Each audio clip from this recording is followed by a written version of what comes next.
মাথাটা এমনি কি হয় গরম? সারাদিন আশায় আশায় বসে আছি ফোনটা আসবে কখন, ইম্পর্টেন্ট কল। সারা 2 ঘন্টা হয়ে গেল, ফোনের নাম নিশানা নেই। এলো তখন, টয়লেটে ঢুকলাম যে, সেখান থেকে মাঝপথে তো আর যায় না আসা। কি বড় ফ্যাসা, ওদিকে ফোনের রিং চলেছে বেজে। ফিউ কনসেন্ট্রেশন এদিকে তো ফিউ কনসেন্ট্রেশন ওদিকে, মাঝখানে পুরোটাই গেল ভেস্তে। এই তো কাজের ধরন, মাথাটা এমনি কি হয় গরম। ঘরে মশার নাম মাত্র নেই, দিব্যি আছি বসে। যেই হাতটা হলো চোরা, কোথা থেকে ভ্যান বেরিয়ে এলো 2টি মশা। তারপর এমন জায়গায় বসে, হাতের নাগাল না যায় শেষে। তারপরে এমন জায়গায় আনসান ভাবে বসে, সেখানে যায় না তাকে মারা।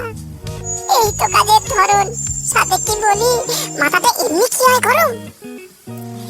পেট খারাপের সময় রিচ খাওয়া ইচ্ছেতে যায় বেড়ে, এমনি সময় ঠিক, তাড়াহুড়োর সময় ভুল করবে। পরীক্ষার খাতায় উত্তরটা তখন মনে পড়ে, পরীক্ষার খাতাটা জমা দেওয়া ঠিক পড়ে। এই সময় মনটা কি রাখা যায় নরম, সাথে কি বলি, মাথাটা এমনি কি হয় গরম।